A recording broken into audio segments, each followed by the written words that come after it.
Assalamualaikum warahmatullahi wabarakatuh. Waalaikumsalam warahmatullahi wabarakatuh. Sobat Maber, kita jumpa lagi dalam acara Ngaji Yuk di Maber TV. Dan pada kesempatan ini kami masih dengan Ustadz Dr. Sofyan Hadi MA Hum yang akan membicarakan tentang orang-orang yang dirindukan surga. Nah, kenapa masalah ini kita angkat? Kemarin pada video-video sebelumnya kita kan sudah mengkaji bagaimana kematian yang diawali dengan sakratul maut, kemudian penyelenggaraan jenazah, kemudian penguburan jenazah. Nah, setelah penguburan jenazah, kehidupan di alam barzah. Nah, untuk menuju surga itu ada perjalanan yang panjang. Nah, kita tidak mengkaji dulu perjalanan panjang, kita lihat dulu surga. Surga itu kayak apa? Dan siapa-siapa saja yang akan dirindukan oleh surga. Kita tanya ke Pak Ustadz. Silahkan Pak Ustadz. Baik Pak, terima kasih. Assalamualaikum warahmatullahi wabarakatuh. Waalaikumsalam warahmatullahi wabarakatuh. Alhamdulillahirabbil alamin. Assalatu wassalamu ala asyrafil anbiya'i wal mursalin wa ala alihi wa ashabihi ajmain. Para pemirsa Maber TV yang dirahmati Allah, dulu ya, kita pernah di surga. Kata Allah kepada nenek moyang kita, Nabi Adam nih, ya Adam, uskun anta wa zaujukal jannah. Wahai Adam, tinggallah engkau di surga bersama istrimu. Artinya kita pernah menghuni surga, kita pernah berada di tempat yang sangat indah. Tapi kemudian setan tidak nyaman melihat kita, maka fa'azallahuma syaitan, setan kemudian menggelincirkan nenek moyang kita Adam. Maka kita diusirlah ke bumi. Tapi ketika Adam turun ke bumi, apa peringatan Allah? Wahai Adam, walakum fil ardi mustaqarrun wa mata'un ilahin. Begitu kata Allah surah Al-Baqarah ayat 36. Wahai Adam, tinggallah engkau di bumi sementara, mata'un ilahin. Jadi tidak ada orang yang akan permanen di sini. Memang ketetapan Allah, bumi tidak untuk tempat permanen. Itu perlu kita sadari sebagai manusia. Sehebat apapun kita merawat fisik kita, mereka jadi bersepeda tiap hari, mati juga tuh. Ya. Karena kita bumi bukan didesain Allah untuk kita berlama-lama. Kata Allah, fa'imma ya'tiyannakum minni huda, nanti akan datang petunjuk untuk kau kembali lagi ke surga. Jadi kita ini memang tujuan kita satu, tuh balik ke surga. Pasti dia, Ustaz ya? Pasti. Karena makanya kata Allah, tapi modalnya ada. Wa may ya'mal minas solihat min zakarin aw unsa wa huwa mu'minun, ya ulaika yadkhulunal jannah, atau dan ini katakan falanuhyiyannahu hayatan thayyibah. Siapa yang beramal saleh, laki-laki atau perempuan, dan dia beriman kepada Allah dan beramal saleh, dia surganya pasti dibalikkan lagi ke surga, kata Allah. Itu kenapa ya yang paling bahagia itu kata Allah ketika kita sudah sampai perintah kepada kita, ya fadkhuli fi ibadi wadkhuli jannati, ya ayyatuhan nafsul mutmainnah irji'i ila rabbiki radiyatan mardiyah fadkhuli fi ibadi wadkhuli jannati. Bila sudah perintah masuk kembali ke surga, itulah finish kita dan sudah bahagianya kita. Nah, tapi begini, ternyata kita masuk surga, kembali ke surga tidak satu-satu. Disebutkan di surat ayat 73, kata Allah di surah Az-Zumar ayat 73, wasiqal ladzina taqaw rabbahum ilal jannati zumara. Manusia orang-orang takwa akan dikembalikan ke surga oleh Allah zumara, berkelompok-kelompok. Jadi orang masuk surga itu tidak sendiri-sendiri, Pak. Ada kloternya. Dari kloter 1 sampai kloter terakhir. Nah, yang paling diinginkan surga itu kloter 1 ini. Jadi tamu spesial ini. Ya. Tentu bahagia kita kalau kita masuk kloter 1. Karena kloter 1 biasanya kita disambut ya. Perginya diantar, pulangnya disambut. Itu kalau kloter 1 kan istimewa. Istimewa. Makanya kata Allah, manusia masuk surga tidak sama. Waktunya tidak sama, ya kan, fasilitas surganya beda, sambutannya beda, Transportasi ke sana pun beda pula tuh. Ya. Kecepatannya berbeda karena zumara tadi. Nah, disinilah kita akan lihat siapa saja nih yang kloter 1 yang dirindukan oleh surga ini ya. Ya. Kloter 1 yang surga sudah ingin dia masuk. Sehingga orang masih di padang mahsyar, masih dihisab, dia sudah sampai di surga. Karena surga sudah memang ingin orang segera dengan orang ini. Nah, ada beberapa kelompok manusia yang pertama masuk surga ini, yang mungkin orang ini menjadi orang dirindukan surga itu. Nabi pernah ditanya dalam hadis Muslim, man awwalu ijazatan ilal jannah, ya Rasulullah, siapakah orang pertama yang akan digiring ke surga? Dikata Nabi begitu, siapa orang pertama yang akan digiring ke surga? Apa jawaban Nabi? Fuqaraul muhajirin. Yang pertama digiring, dibawa ke surga sebelum yang lain masuk surga, yang lain masih dihisab, masih di padang mahsyar, dan sampai di surga orang-orang fakir, orang-orang miskin dari kalangan muhajirin. Jadi orang-orang yang pertama masuk Islam. Itu disebut dalam surah Al-Waqiah itu ada 3 manusia nanti di akhirat, bau golongannya ashabul maimanah, golongan kanan surga, ashabul masy'amah, golongan kiri neraka, ada as-sabiqun as-sabiqun, kelompok pertama masuk surga. Siapa mereka? Sullatum minal awalin, paling banyak itu yang pertama masuk Islam, wa qalilun minal akhirin, sedikit kita yang terakhir.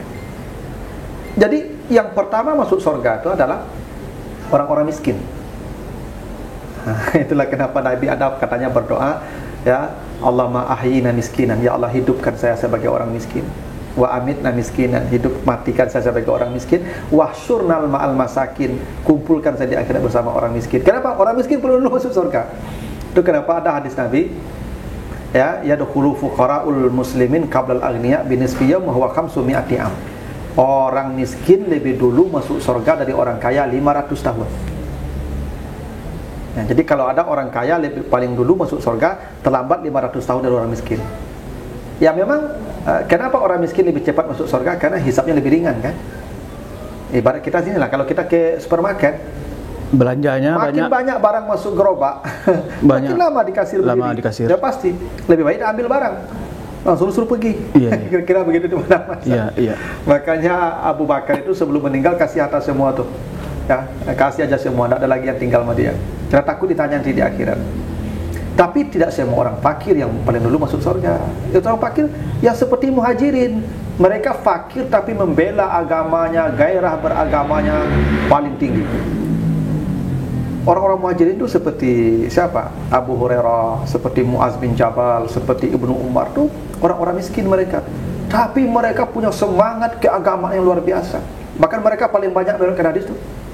Ibnu Umar, Abu Hurairah, Muaz bin Jabal. Nah, itu mereka yang paling banyak belajar dari Nabi. Jadi miskin tapi punya semangat untuk beragama. Ada orang miskin, tapi kemiskinan menjadi sebab dia untuk lalai di agamanya. Ya. Karena dia miskin itu dia menjadi beban.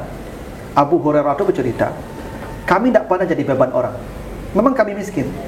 Kalau tidak ada yang akan dimakan, kami makan daun-daun di pinggir jalan kota Madinah sampai bibir kami bengkak-bengkak. Tapi kami tidak mau meminta. Tapi dia punya semangat belajar, perjuangan membela Islam itu sampai nyawa pun diberikan. Nah, kalau ada orang miskin yang punya semangat keberagamaan seperti itu, nah itu yang pertama masuk surga.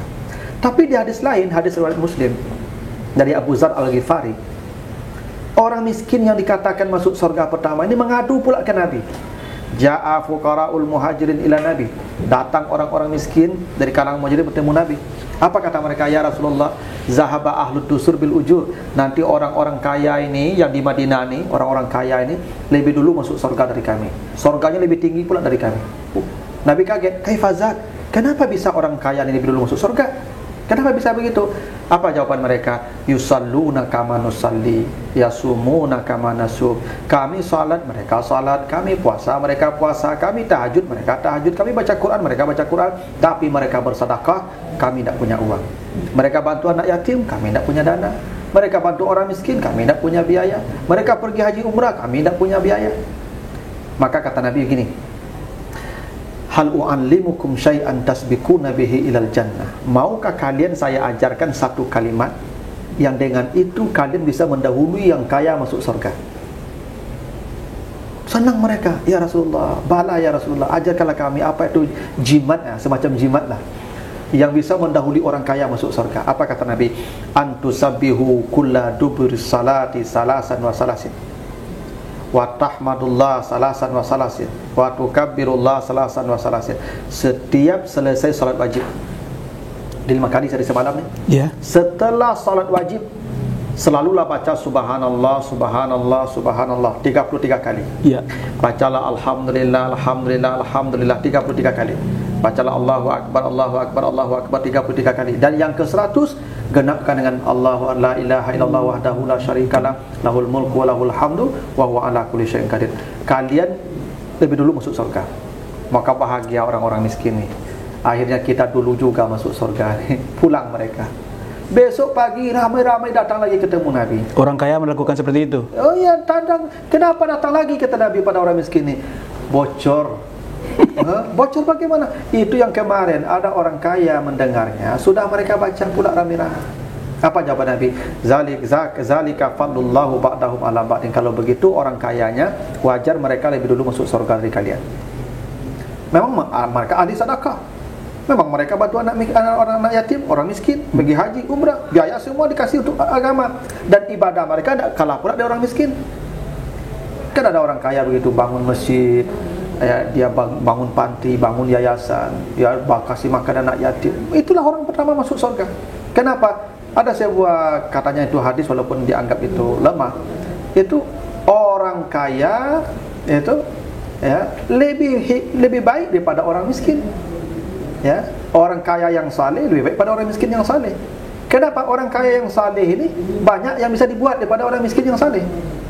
Karena ada aturan Nabi, khairun nas anfa'uhum linnas, sebaik-baik manusia yang paling banyak manfaat hidupnya untuk orang lain. Itulah sebaik-baik manusia. Semakin banyak manfaat hidup kita untuk orang, semakin bernilailah, bermutulah hidup kita. Semakin tak berguna kita, ya kan ada orang untuk dirinya tidak bisa, apalagi untuk orang lain. Sebab orang ni kalau sudah kaya, biasanya jadi alasan tuh. Kenapa sekarang udah jarang pengajian? Aduh, sibuk. Itu. Pak ini kok lah jarang nampak ke masjid jamaah. Itulah pulanglah malam tarawih. Itu. Pasti yang diurus pasti bisnis kan? Iya. Kayak Salabah kan pernah begitu tuh. Ya, waktu miskin ibadahnya mantap. Begitu kaya, udah jarang lupa ibadahnya. Tapi kalau ada orang kaya yang menyibukkan dirinya dengan ibadah tanpa terpengaruh dengan kekayaannya, itulah yang pertama dirindukan surga. Jadi bahagialah Bapak Ibu yang kaya, di dunia hidupnya bahagia, di akhirat pun bahagia. Yang pertama masuk surga malah. Betul tadi orang kaya terlambat masuk surga, tapi bukan berarti surganya lebih rendah. Tapi kalau ada orang kaya yang menghabiskan hartanya untuk jalan Allah, makanya itu orang pertama masuk surga. Sebelum orang miskin masuk surga juga malah. Makanya Nabi pernah berkata begini, salah satu harta yang malu Allah bertanya di akhirat kepada orang itu, orang yang kaya Allah malu bertanya kepadanya, orang yang sering menjamu orang makan di rumahnya. Jadi kalau ada orang suka menjamu di rumahnya orang makan, Allah malu bertanya tentang hartanya di akhirat. Gitu. Itu makanya Ibrahim itu dalam riwayat disebutkan tidak pernah tidur di malam hari kecuali sudah memberi makan di rumahnya 10 sampai 100 orang sepanjang hidup. Jadi Ibrahim itu kadang berjalan sampai 4 mil, 5 mil, kadang sampai 6 kilo untuk mencari orang yang makan di rumahnya. Setiap hari begitu. Kalau ada orang bertamu ke rumahnya, tidak akan boleh keluar rumah kalau dia tidak makan dulu. Beda jawab, awak lah pulang tamu baru makan awak. Baru ditawarkan. Kalau lah tagak kawan baru makan awak dulu. Gitu, ya. Kalau Nabi Ibrahim tak cari kawan dulu, sekian kilo jalannya baru makan. Karena apa? Harta yang digunakan untuk itu, untuk menjamu orang itu, Allah malu bertanya pada orang hartanya di akhirat. Jadi orang kaya itu dirindukan Allah, dirindukan surga. Nah, kalau orang kaya seperti yang diceritakan dalam hadis tadi. Tapi kalau orang kaya yang kikir, yang pelit, sombong segala macamnya, yang enggak lah, itu yang paling berat hisabnya nanti di akhirat tuh. Makanya lama dia masuk surga itu. Nah, itu yang kedua ya, tadi orang miskin, yang kedua orang kaya. Nah, dalam hadis yang lain disebutkan begini. Nabi berkata, ini hadis Sahih Bukhari. Urida alayya awwalu salasatin yadkhulunal jannah. Saya pernah dikasih tahu tentang 3 kelompok umatku yang pertama masuk surga. Jadi saya pernah dikasih tahu ada 3 umatku yang pertama masuk surga, kata Nabi. 1, syahidun, orang yang mati syahid, yang dia berperang membela agama Allah seperti pada masa Nabi dulu atau pada masa sahabat untuk menebarkan agama Allah. Tapi kalau teror dia bunuh diri, yang mati orang Islam juga enggak. Dia membela agama Allah, syahid. Maka orang syahid tu membawa 70 keluarganya lagi masuk surga. Karena dia dirindukan surga. Yang kedua, afifun muta'afif, orang miskin yang tidak pernah meminta. Masya Allah. Islam tidak pernah membenarkan agamanya, membenarkan penganutnya, pengikutnya jadi pengemis. Tak. Islam agama bekerja. Makanya Nabi memerintahkan, ya'malu ala makanatikum inni amilun, bekerjalah kalian, kata Nabi, saya juga bekerja. Nabi tak minta sedekah, Pak. Nabi bahkan tak menerima sedekah, zakat pun tak terima oleh Nabi itu. Bekerja Nabi itu. Kenapa kita tak mau bekerja? Bekerjalah. Orang miskin yang tak mau meminta-minta, itu yang dirindukan surga. Orang miskin tak mau minta, dikasih dia terima, alhamdulillah. Orang berbuat baik dia terima, tapi menadahkan tangan tu tak. Itu kenapa saya kadang-kadang begini, Pak. Kalau ada yang di lampu merah tu ya, yang minta-minta, kalau orang tua cacat atau anak-anak yang memang itu ya, saya kasih. Tapi kalau yang badannya besar, sehat, ya, apalagi yang mohon maaf nih, yang apa namanya itu, yang di jalan itu yang pakai pakaian apa ya? Karena dia punya pekerjaan yang terhormat. Mengemis itu bukan terhormat, ya, walaupun tidak hina juga, karena perintah Nabi kepada kita, kalau ada orang minta-minta kepadamu, minta sedekah, berilah, walaupun dia datang pakai onta itu pakai mercy, kasihlah. Makanya kata Allah, fa amasaila fala tanha, yang minta-minta jangan kamu sepelekan, jangan kamu anggap hina. Tapi Islam tidak membenarkan umatnya menjadi pengemis. Itu kata Nabi, al-yadul ulya khairu minal yadi suflah, tangan yang di atas itu lebih baik pada tangan yang di bawah. Artinya kita disuruh jadi bos. Itu kenapa Pak, kata Nabi, bayarkan upah buruhmu sebelum keringatnya kering. Apa maknanya itu? Bukan hanya membayarkan upah buruh sebelum keringat kering, kita diminta jadi bos. Jangan jadi pekerja, jangan, itu pun tak boleh, apalagi jadi pengemis. Karena itu orang miskin yang tak meminta-minta, dia bekerja. Saya pernah lihat ada orang jual pisang kayak gerobak, ya, pisang, berapa lagi untungan pisang kan, pisang. Ada orang jual, ada bangku-bangku bambu tu ya, dipikul besar sepanjang jalan tu, Pak.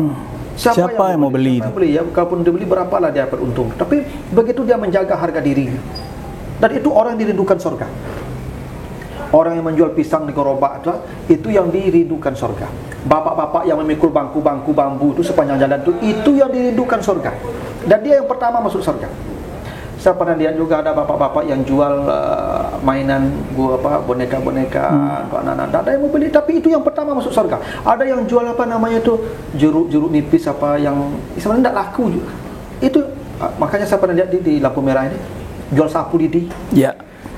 Saya kadang-kadang kalau nampak sapu lidi itu saya beli, walaupun saya tidak butuh sapu lidi juga, tapi saya bukan butuh atau tidaknya. Dia menjaga harga dirinya. Makanya kadang-kadang saya serangkan kepada jamaah nih, kalau kita menemukan orang yang menjual sesuatu yang receh, jangan ditawar dan belilah. Minimal kita sedang berhadapan dengan orang dirindukan surga itu. Ya. Itu ahlu surga itu. Orang miskin yang menjaga dirinya dari meminta-minta, dia bekerja apapun yang bisa dia kerjakan, asal tidak minta-minta. Ya. Pernah ada itu, ya kan, dikasih saja uang, tak mau dia, Pak, saya berdagang, belilah barang saya, nanti baru kasih uang saya. Kenapa? Kehormatan di situ. Ya. Makanya Abu Hurairah menceritakan, kami tidak pernah minta-minta walaupun miskin. Kami tidak ada makan aja daun-daun di pinggir jalan tuh. Begitu. Jadi kalau ada orang miskin tidak mau minta-minta, itu dirindukan surga orang. Nah, yang ketiga, abdun, ya, ahsana ibadatullah wa nasaha mawalihi, seorang hamba, budak yang ibadahnya bagus dan selalu menasihati tuannya. Jadi ini maksudnya apa? Orang dirindukan surga itu orang yang posisinya di bawah, tapi dia berani menasihati atasannya. Ini Pak, jarang Pak ya? Jarang. Kita kan yang penting bapaknya senang. ABS. Ya, salah pun bapaknya mantap, Pak. Ya kan. Ya, udah jelas sesat jalannya, Pak. Oke, Pak. Ya, mantap. Nah, kalau ada yang begitu, enggak. Yang masuk surga pertama, yang dirindukan surga itu orang yang statusnya rendah, tapi dia berani mengatakan kebenaran kepada orang di atasnya. Waktu tidak banyak bisa, Pak. Awak tapi dimutasi ya. takut di SP. di SP kan, kalau protes kan. Makanya orang yang berani berkata benar kepada atasan itu dirindukan surga. Karena tidak banyak orang yang berani begitu. Apalagi zaman sekarang, ya. Orang yang dirindukan surga itu yang berani berkata benar walaupun ke atasan dia. Iya. Nah, kebanyakan sekarang manusia ini ya, asalkan aman hidupnya, asalkan tidak diganggu posisinya. Salah pun atasan terserah. Terserah. Ya, urusan saya. Iya. Makanya manusia itu semua merugi, kecuali yang tak merugi siapa? Watawasau bil haq. Mau mengatakan kebenaran dengan cara yang benar. Jadi orang yang diam melihat kemungkaran itu tidak akan pernah dirindukan surga. Orang yang berani mengatakan kebenaran sekalipun dia di posisi di bawah, itu yang dirindukan surga. Baik, lalu berikutnya begini, ya. Dalam sebuah hadis yang Nabi mengatakan begini, Inna lillah ahlun, Allah punya kekasih. Allah punya kekasih, punya keluarga. Ya. Sahabat bertanya, Man ahlullah ya Rasulullah, siapakah keluarga Allah ya Rasulullah? Dan mereka kalau keluarga Allah pasti rindu surga padanya. Kata Nabi, ahlul Quran wa ahlullah wa khassatu. Orang-orang yang ahli Quran, yang membaca Quran, yang dekat dengan Al-Quran, itulah keluarga Allah dan orang-orang istimewa dan menjadi tamu istimewa di surga kelak. Khassatu. Jadi orang yang dirindukan surga itu adalah ahlul Quran. Itu kenapa Nabi mengatakan begini, Man ta'allamal Qur'an, siapa yang belajar Al-Quran, wa hafizah, dan menghafalnya, wastazharah, dan mengkajinya, ya, adakhalahul jannah, pasti dia masuk surga. Bukan hanya masuk surga, wa syaffa'a asyrata min ahli baitihi allazi aujabat lahumun nar, dia membawa 10 keluarganya masuk surga yang sudah divonis masuk neraka. Kalau ada orang dia belajar Quran, dia mencoba menghafal Quran, dia masuk surga kata Nabi. Dan dia bawa 10 keluarganya yang sudah divonis masuk neraka, aujabat lahumun nar, bawa ke surga. Karena surga terhormat dengan orang-orang yang ahlul Quran. Itu kenapa nanti ketika di depan pintu surga, Allah berkata kepada mereka yang rajin baca Quran di dunia, Rattil ma turattil fid dunya, bacalah Al-Quran yang dulu kalian baca di dunia, dan naiklah setiap ayat ke surga berikutnya. Wa akhiru manzilatika fi akhiri ayatin takrauha, surgamu berhenti di ayat terakhir yang kau baca sebelum meninggal dunia. Kalau kita baca ayat 1000, mati, surga kita tingkat 1000. Kalau kita baca ayat 2000, surga kita tingkat 2000. Berapa jumlah ayat yang pernah kita baca sebelum meninggal dunia, itulah level surga kita kelak. Kenapa? Karena Allah surga begitu rindunya dengan orang yang ahlul Quran. Itu kenapa kata Nabi, ya, tidak akan masuk neraka tidak akan berani membakar orang wa'a fi qalbil Quran, yang di dalam hatinya ada tabungan, ya, ada tabungan Al-Quran, ada ayat. Itu makanya saya sering katakan ke jamaah minimal Bapak Ibu para hadirin, hafallah Al-Quran sebagian. Berapa yang kita bisa hafallah, masukkan ke hati kita. Karena kata Nabi, Allah akan memakan hati qalban wa afihil Quran, yang di dalam hati itu tersimpan Al-Quran. Jadi ahlul Quran itu yang dirindukan oleh surga. Ya, itu kenapa tidak ada keberuntungan yang paling hebat kita ini kalau punya anak, punya keturunan yang cinta dengan Al-Quran. Karena itu kalau ada kita punya anak, keturunan, cucu yang cinta dengan Al-Quran, maka habiskanlah semua aset kita untuk mendukung, ya, dia belajar Al-Quran itu. Karena 10 keluarganya yang divonis masuk neraka otomatis dia bawa. Begitu hadis sahih menjelaskan. Begitu Pak, orang-orang di antara orang-orang yang dirindukan oleh surga. Oke Sobat Maber, itulah tadi orang-orang yang dirindukan surga seperti yang disampaikan oleh Pak Ustadz. Mudah-mudahan apa yang disampaikan Pak Ustadz tadi termasuk kita di dalamnya orang-orang yang dirindukan surga. Dan kalaupun tidak, kita bisa merubahnya supaya kita dirindukan oleh surga. Oke, jangan lupa dukung channel ini dengan cara subscribe, like, and share, dan diisi juga dengan kolom komen. Demikian saja, wabillahi taufiq wal hidayah. Wassalamualaikum warahmatullahi wabarakatuh. Dan bravo Waalaikumsalam warahmatullahi wabarakatuh. Sobat Maber.